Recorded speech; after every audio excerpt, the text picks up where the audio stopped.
Hi, this is Mike Balzer of All Things 3D, and we have an interview today with Leonid Volkov. Is that correct, or did I get that That's wrong? absolutely correct, but if it's easier, just Leo would be okay. Leod? Yeah, Okay.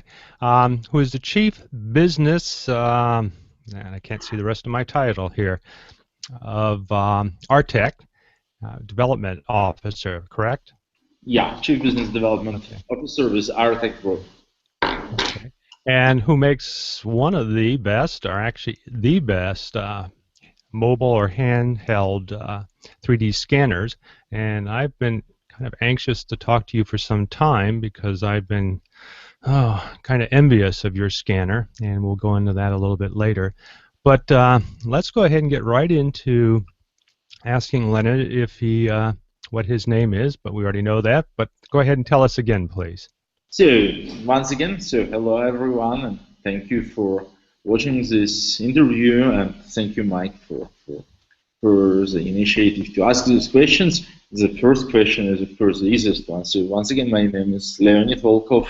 I'm Chief Business Development Officer for Artec Group, a Luxembourg-based company, which is, as you told, the producer of the best 3D scanners in the world.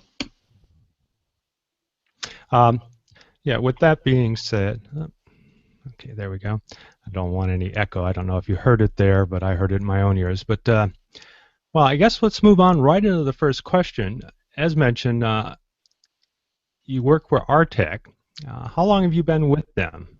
Well, I'm with this company. I'm with this great company for 1 year. The company is here on the market since 2007.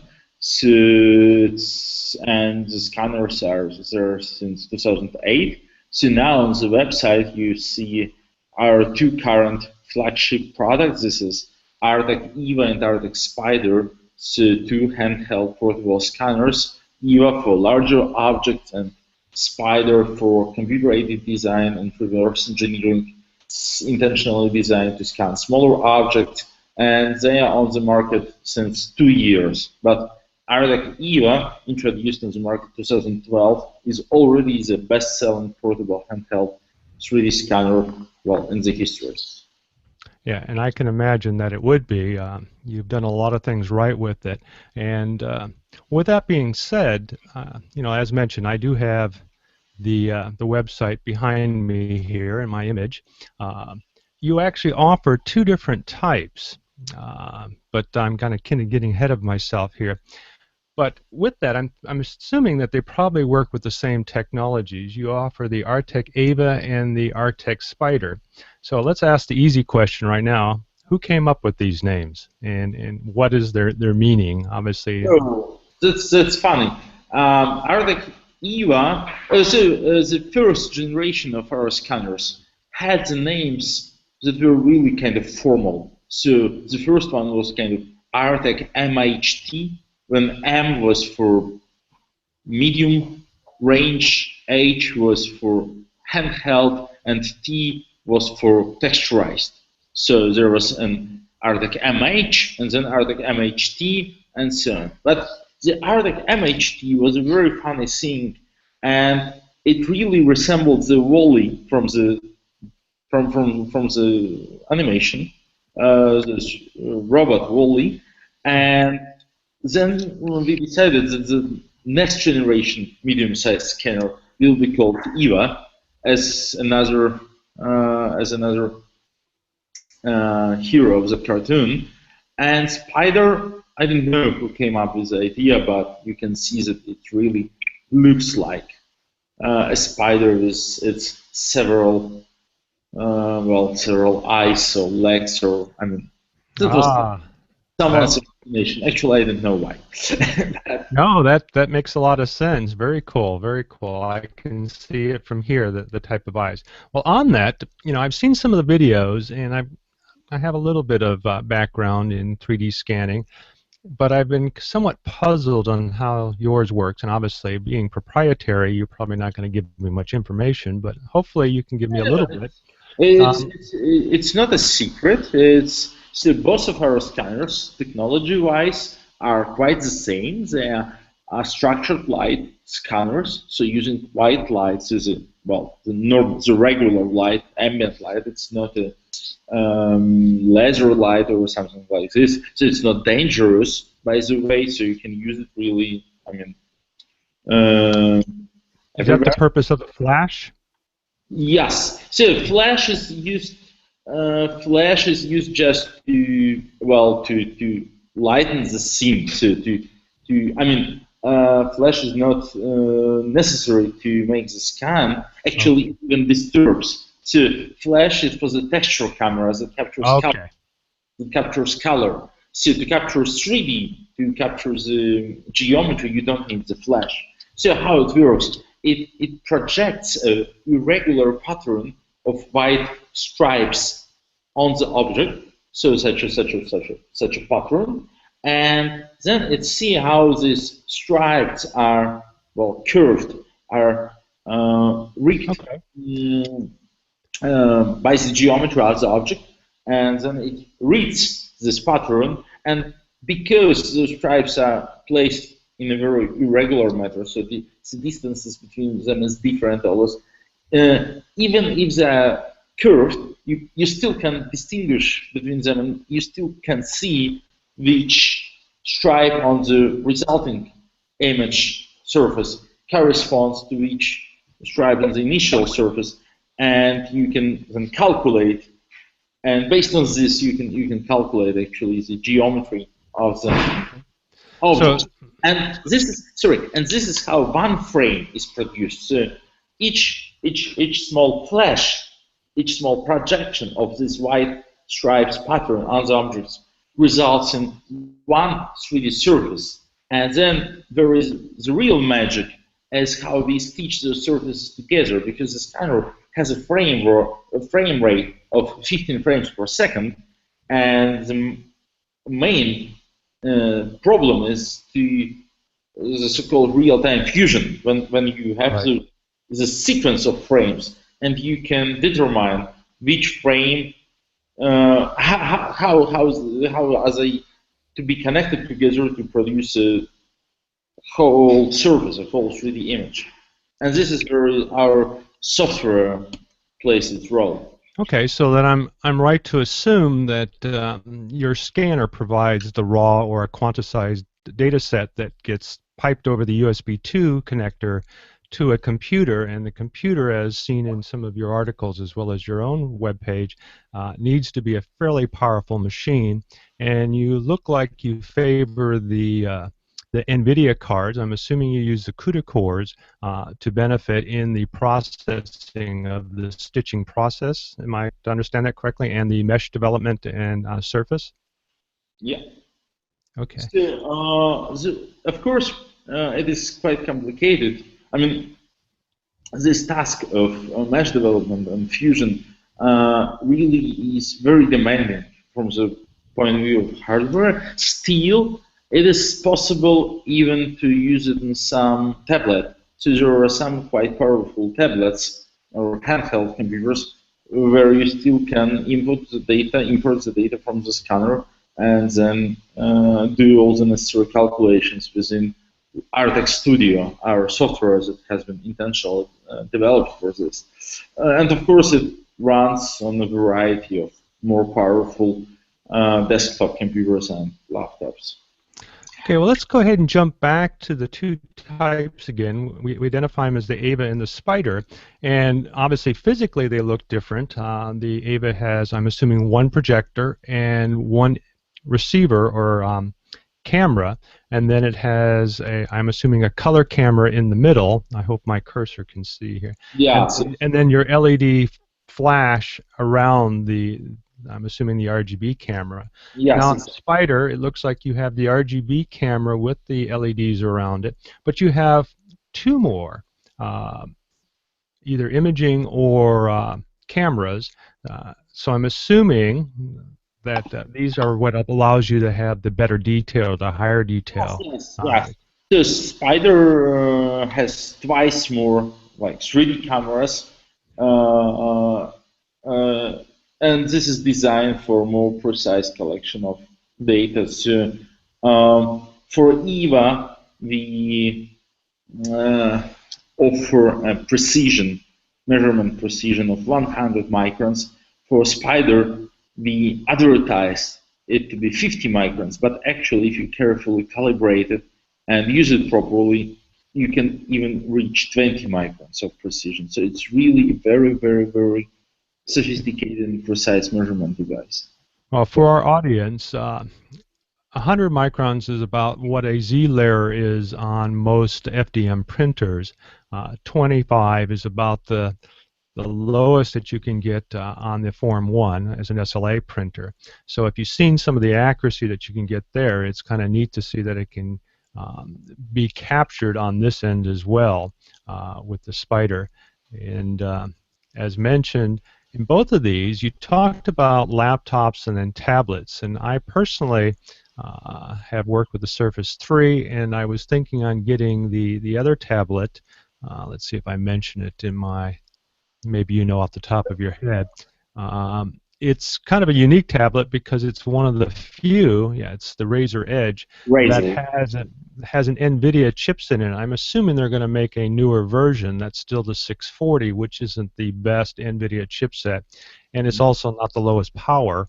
And their new chipset based on the Maxwell set, I think, should add you a lot more performance. And then I'll just kind of segue into, with that being said, with the NVIDIA chip probably being the preferred method of, I'm assuming because of the CUDA core, are you now taking in effect the Maxwell chipset and taking the benefits of the latest CUDA, what would you call it, core set, SDK?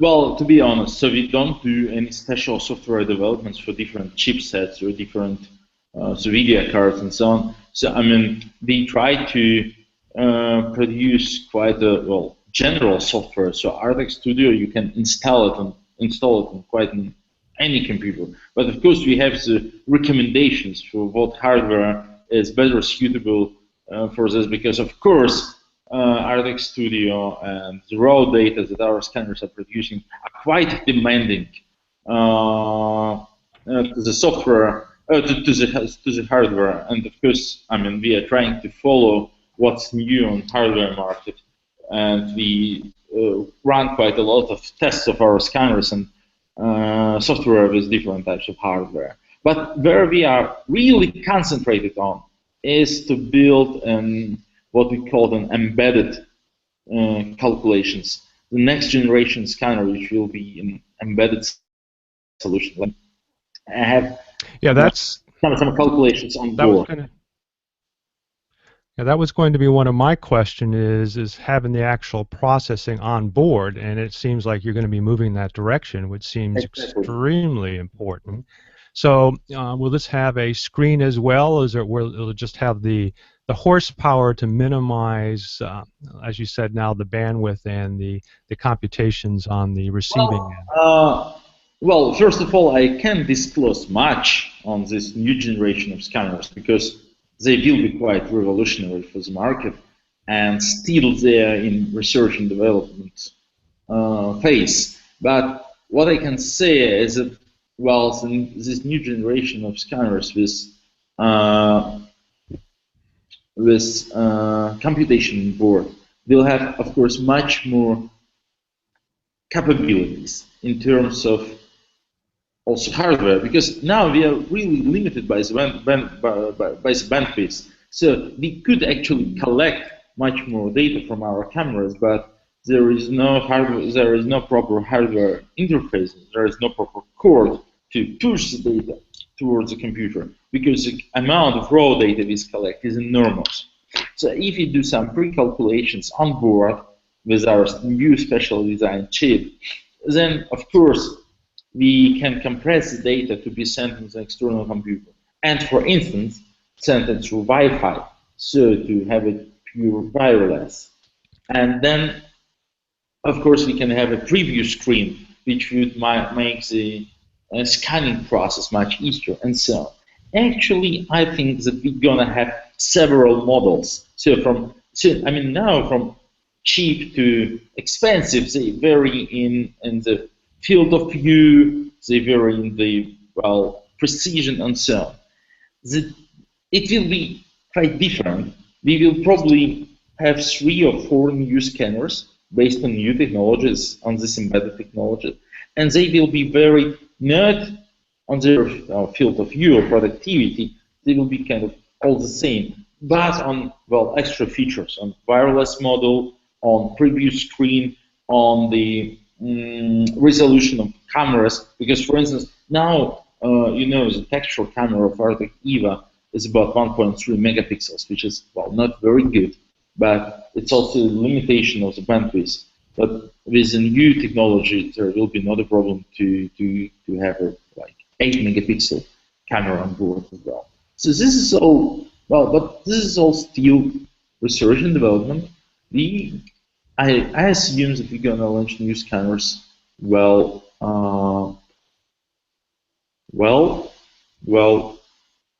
third quarter next year. Okay.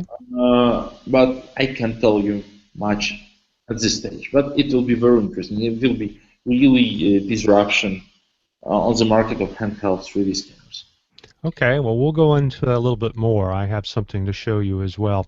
But that gets me to my next question. Obviously, you're not standing still, which obviously is going to be very important in the future of Artec and their 3D scanners. But there are a number of lower cost 3D scanners coming on the market, encroaching upon your market. And we've already kind of, well, actually we haven't talked about any, but I'll just go ahead and bring it up. From a static 3D scanner, we have the Next Engine, which is a laser-based scanner, which I own and work with, but obviously it's static. You can't pick it up really and scan an object, and it's very slow. It can provide as much detail, but it's not mobile. And then you have the Connect and the Connect 2, as well as the PrimeSense and the ASUS scanners, but they're kind of, as you know, low-res scanners, and your software actually supports that. And I've actually, when I was first working with these scanners, used your software to test it with it, which it worked fairly well. And then you have, I guess, the coup de grace in this new low-cost area is this Fuel 3D, which went on Kickstarter and did amazingly well. But I wouldn't say discouraged, but like many Kickstarters, they promise a particular date, and obviously they've gone past that promised date. I've actually seen I got a private viewing when I interviewed one of the people from that Fuel 3D company 4 months ago, and I would think it kind of worked like yours. Essentially, it had a projection light system, but it required a marker, and at least in this prototype, it didn't appear that you could do more than a bust. And they seemed to promoting the bust, and if I remember correctly, even that version didn't have textures. Supposedly now it has textures. So I'm wondering if they'll continue with that same price range. But what do you think about some of these other competitors? And as mentioned, some of them just don't offer the same features, but maybe you can elaborate on that. Well, of course, we are following the competition in our market, but as you told, and I fully agree, we don't really see real competition on the, in our core market of professional 3D scanners. So Kinect and the like, all the Kinect bases are not the scanners, so they're sensors. They were designed for gesture recognition and so on, so for remote control.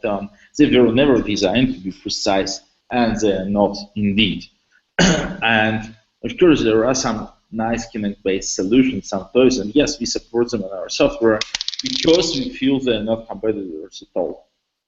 There are some applications where these cheap sensors are good enough, but actually, we consider them not as competitors, but as some entry-level solutions that are good for the market. So people play with them, play with our software, get some experience, and then when they need something real, they buy professional scanners. Also, there are technological limitations because, as you know, like Kinect 2 is a time of flight sensor, so it measures the time that light travels to the object and back. Well, speed of light is too high, so it's basic technological constraints. They never will be precise enough. It's just impossible. You cannot measure the time of light travel good enough mm, to make the measurement of the object card. And what's really very important, what's really our IP and our core difference, core competitive advantage, is that we don't need to apply any markers to the objects that we scan, and that's because of our software. Because what we can do 3D reconstruction based on geometry features. So once again, when we take a series of 3D surfaces and we can stitch them together based on the information within those surfaces. So we can determine automatically and recognize automatically that, well, this edge on frame 1 corresponds to this edge on frame 2 and put them together. So this is very important indeed, because, I mean, not in every case you can apply markers when it's on a live person or on a hot object. Not in every case it's really convenient, and of course, it spares a lot of time not to have markers. So it's really makes the process of scanning much more like usable and intuitive, and so on. So, and this remains our core advantage. To my knowledge, no one of the competitors in our range offers 3D scanning, portable handheld 3D scanners without pre-applying markers. And well, so far so good. That's why we are actually selling the largest amount of 3D scanners, right? Yeah. Uh, Well, you're actually one of the only groups out there that are selling mobile hand scanners.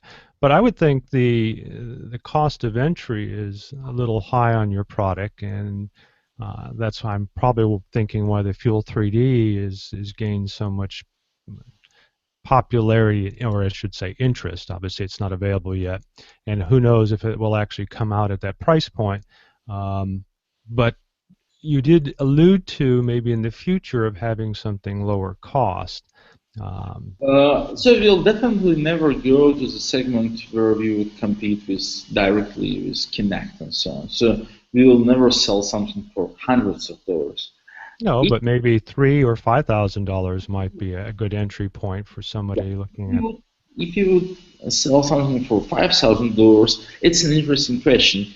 Business-wise, it would demand us to replace our distribution system because, well, now we have classical vendor reseller model. So we as vendors, we don't sell anything free. We have our value resellers, 110 partners in 45 countries. They get their discount and use this discount to operate.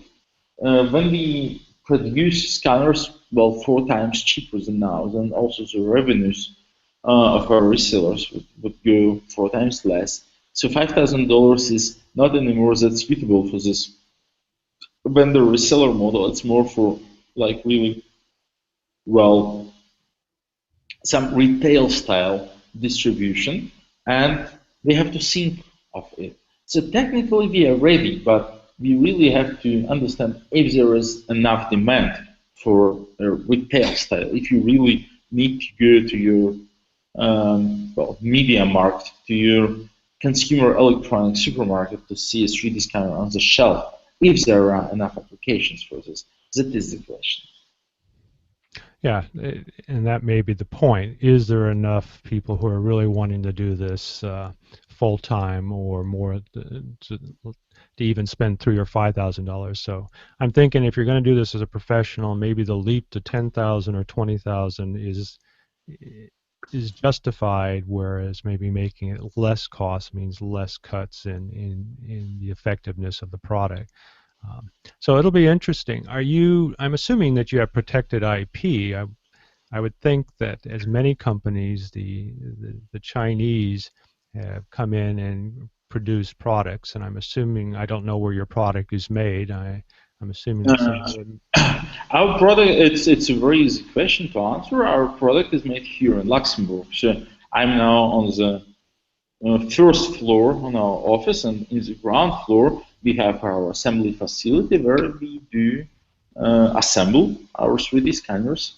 And so, of course, some electronic components arrive from different Asian countries, but all the assembly is done here in Luxembourg, and that's why it's a very high quality product, and that's why also, well, we don't feel quite a risk or quite a danger to our IP. Also because, as I already told before, our IP is not that much in the hardware, but in the software, Okay. in the algorithms. Yeah, that uh, as many of these scanners out there, that's very important. Um, okay, well, let's kind of move into the latest news with Artec, and that is your new Shapify program. And you're offering two different things. You're offering a booth that this is what kind of attracted me back to Artec is, I know the price of your scanners, and you say that you have four of them in this thing, and then you have this custom-made platform, and I'm thinking that thing's going to be fairly expensive, yet I could never find a price for it. Actually, last night, about 2 o'clock in the morning, I did finally find a price for it, and maybe you can either confirm or hopefully tell me that it will be less. But the nice thing about the Shapify is, well, one, you've got one in the United States and three in the United Kingdom right now, but I'm assuming that you're going to grow these things into larger. I think the video I saw was in a supermarket. Yeah. So what is your actual plan in moving forward with this? Let's say first we'll talk about the booth, and then we'll talk about your independent program.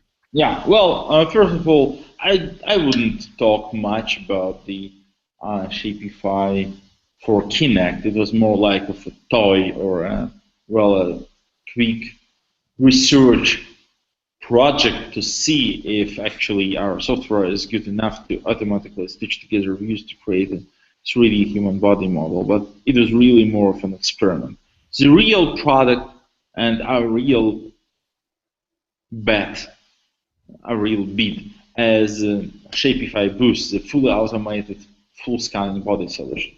How did we come up with the idea? Is that we have actually seen a significant rise in customers, in the number of customers acquiring Artec EVA, so our top flagship scanner, to scan human body and to print those funny figurines. Also, it has actually never been designed for that. So, I mean, Artec EVA is a great product, but we didn't design it for full body scanning. If we would create a field of view a little bit broader and texture camera a little bit better and so on.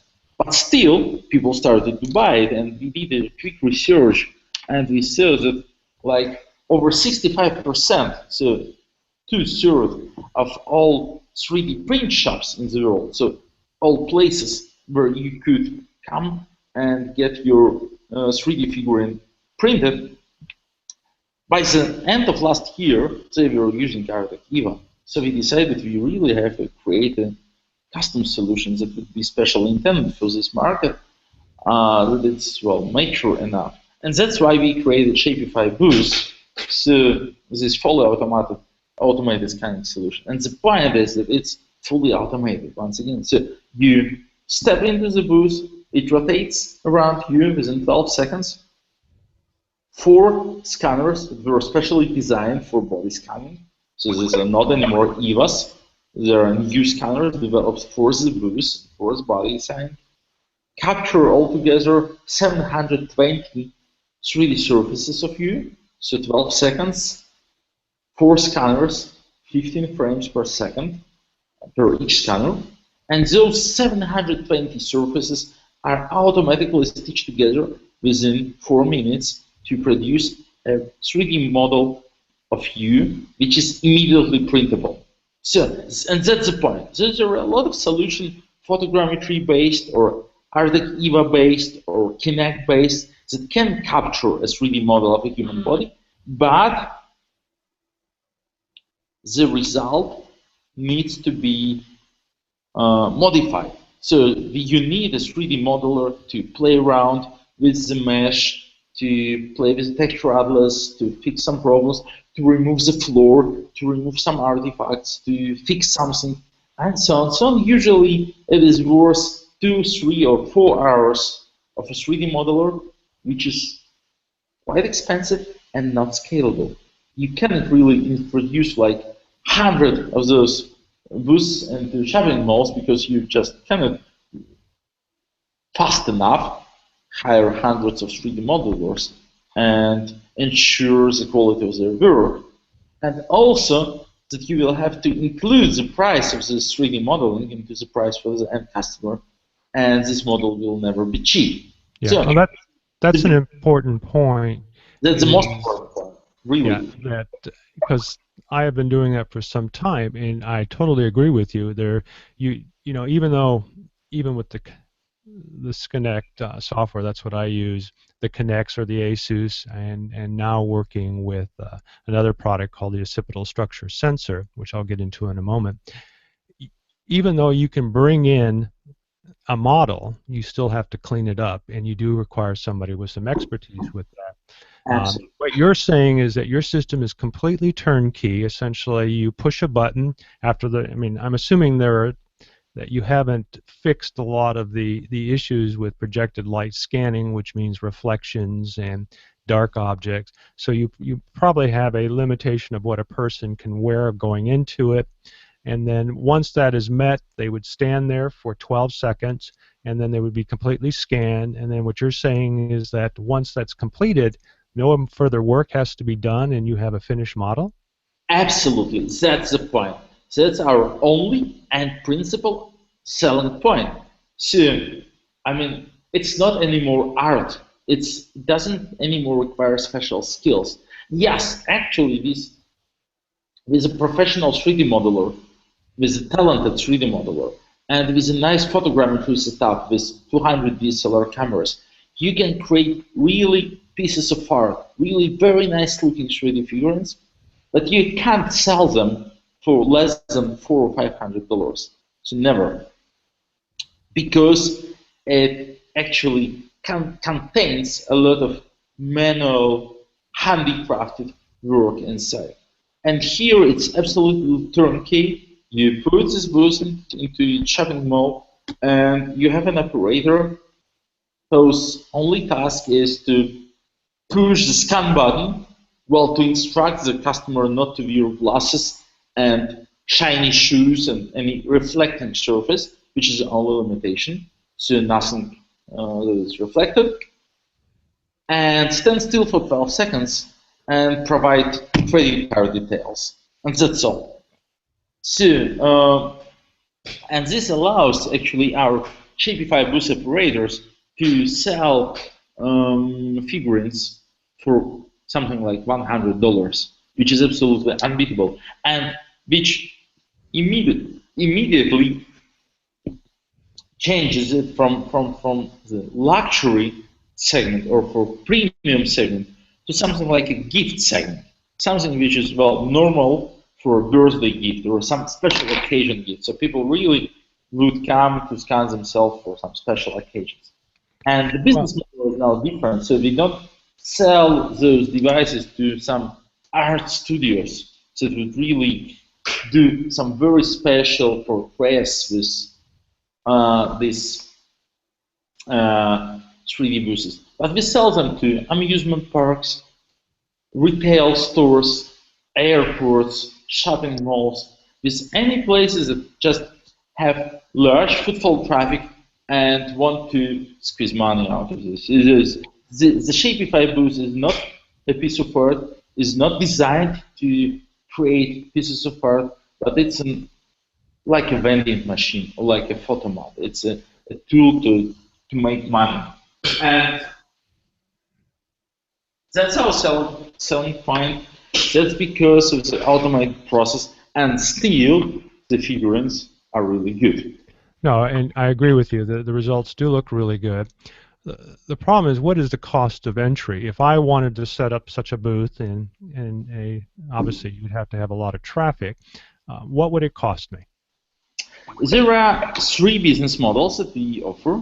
So, and the simplest one is, of course, that you can just acquire the Shapify booth, but it would be expensive. It would cost you $180,000, which is which is because we actually don't want people just to buy the device out. We would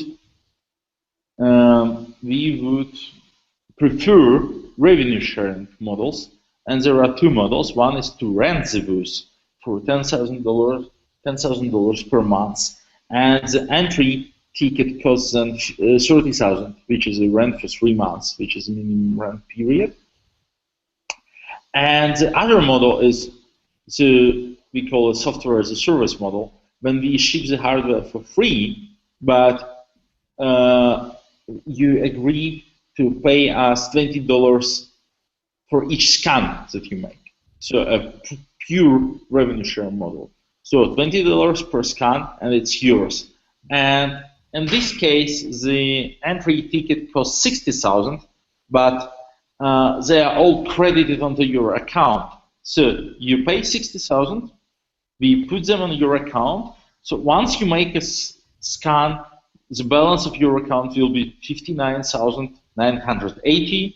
Once you make a next scan, the credit is $59,960, and so on. And when you run out of credit, you just top up your balance and continue. Okay, that's an interesting concept. Credit. You're actually paying you $60,000, and then you're saying that a person has credit. So essentially, they paid $60,000 to use your scanner in order to create, and then you essentially run out of that, and then I'm assuming you'd have to pay $60,000 again. Is that correct? No, not 60. You can just top up your account with like Okay. 10,000. Okay. So that's the entry, and then you can. So once again, you pay us $20 per successful scan. So per each set of data that you download, that you decide to download from the server. So you cannot download them, you pay nothing. And we just ask you to prepay 3,000 scans. That's all. That's all. And then we ship you the hardware. Okay, well, if you wouldn't mind showing your character again, Sure. that would be the other part. Obviously, just having a scan doesn't do people a lot of good. You have to actually marry that to an excellent color 3D printer. Can you tell us what printed that, and how does a person go about getting this? Let's say if I signed up with you, how do I get these to my customer? There is, as you know, unfortunately, only one proper full-color 3D printing on the market now. We really want this situation to move more towards competition, because we want the 3D printers to be faster, cheaper, more reliable. But now it's Project 660 by 3D Systems, the former Z Corp 660, which is a full-color 3D printer printing using melted plastic powder.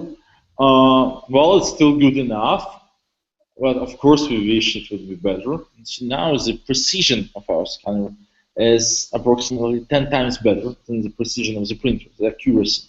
I mean, our full body scanner has an accuracy of about 100 microns to 0.1 millimeters. The same as the thickness of the layer of a printer, also 0.1 millimeter. And so if you print on a very usual scale of 1 to 10,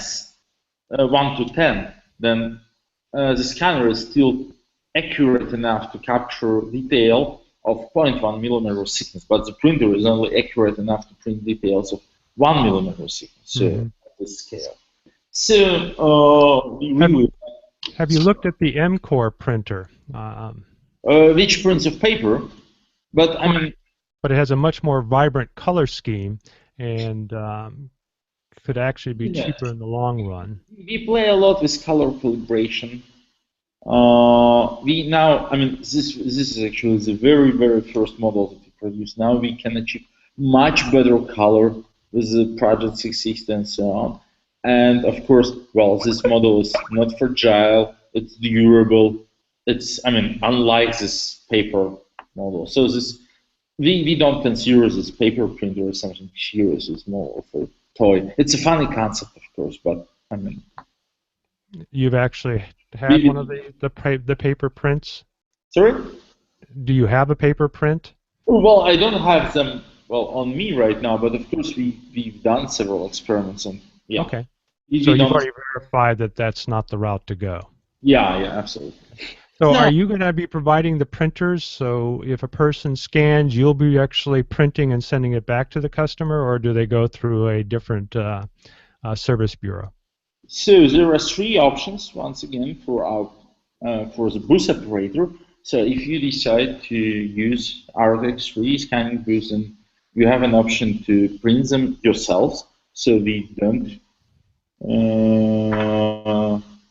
think it's bad when you have your own 3D printer and print models yourself, or you can use any third-party printing service, any web-based like Shapify or Sculptel, or you can also use a service provided by Artec. So we suggest fixed prices, so based on the scale, so not on the or not on the powder consumption. So Sculptel and Shapeface would charge you per cubic centimeter. We would charge you per size. So we have three standard sizes like small, medium, large, 1 to 12, 1 to 10, and 1 to 8. And we have a fixed price that we propose to our booth operators for each of these scales. And well, you can go with us as well. Yeah. Okay, well, that sounds good. So you have options there. So as you're probably aware of, as soon as you had released to the press this Shapify program that you're putting out, a company in Dusseldorf has created a program called Doob that uses a limited number of cameras to create the photogrammetry technique that we talked earlier. And I'm assuming that the cost of entry will be also expensive, plus they don't seem to have more than one or two locations currently. And I don't know how formalized their business plan is in that direction. But one of the things that I caught in that seemed significant from my perspective was the fact is that you can capture in 1/100th of a second, which is obviously allows you to do faster motion. So can you elaborate on that? Plus, can you also talk about some of these other companies that are going to be coming out with something similar to yours where they're using 4 or 5 or up to 8 cameras in a photogrammetry, but then rotating them around the object, similar to what you're doing? Well, first of all, DOB is not only competitor. So we have Twin Dome, we have Twin Kind, we have 4D Dynamics, and so on. There are really a lot of startups now emerging, and this is a very good clue that we are on Spark Way, right? So we really see a lot of activities and 3D booths for 3D body scanning, and they kind of mocking our business plan. Also, they suggest a similar acquisition and rental plans and so on. This is good. I mean, for us, it's really good because it's a confirmation of our hypothesis. And still, they're far behind us in terms of software and reconstruction. Any photogrammetry solution is very good. So photogrammetry solution, potentially, you can scan in 1/100th of a second because it's just one flash. So you can scan dogs, cats, very small children. You can see people really, you can scan people in very funny poses. You could probably not hold for 12 seconds. And you also can get much better quality of the texture. But there are two main problems. You'll never have good geometry, good 3D quality. So we stitch together 720 3D surfaces in order to reconstruct geometry. They combine like if you have 200 photo cameras in a photogrammetry array, you combine 200 two-dimensional surfaces. Mm-hmm. So the amount of data you have is much less, and Okay. Yeah, this that reduces makes sense. your opportunity to reconstruct the geometry dramatically. So it's really a huge problem for them to work with all kind of concave areas and so on, because you just don't have enough raw data in the scan. And to compensate this, you can reconstruct, you can remodel, you can retouch, and that's what they are doing. So once again, this is the main and principal, most general question. So with every photogrammetry solution, you then have to pass the model to a 3D modeler. And so you can create real piece of art. And we can create real business. Because business is not about pieces of art. Sorry, business is about scalability and the predictability of the result. Okay. Well, that makes a lot of sense. Okay. Well, we've actually overrun our time, but I really thank you for coming on, Leonard, and working with us and talking with us. It's been a pleasure. I've been following your scanner for some time. I personally have kind of moved into development with the structure sensor, and all the things that we've talked about are the deficiencies in these smaller scanners. And I personally have created a lens system in order to enhance the structure sensor, but again, it's not in the same league, and I'm very impressed with it. I just wish it was a little bit less expensive, but you kind of explained to us why it's not, so I really appreciate that. And I really am intrigued on your Shapify, and I hope, actually, I think you have, as mentioned, if I go out to the map here, we can kind of concentrate on that here in a moment. But essentially, you have 3 in the United Kingdom and currently 1 in the United States, which is up north of me. Let's see, it doesn't identify here, but this is in, where does it show up at? In Palo Alto, which is like 2 hours from here. So maybe I'll travel up to there and actually take a look at it. Is it still there? Is it? Yeah, sure. So one of the Shapify booths is now constantly in Palo Alto in our showroom, 125 University. So it's downtown Palo Alto, one block from the train station, 11 a.m. to 8 p.m. every day, so 7 days a week. So please come and get your 3D scan. Okay. Well, we plan to probably go up there in the following, probably later on in November and December. So if I'm up there, I will stop by.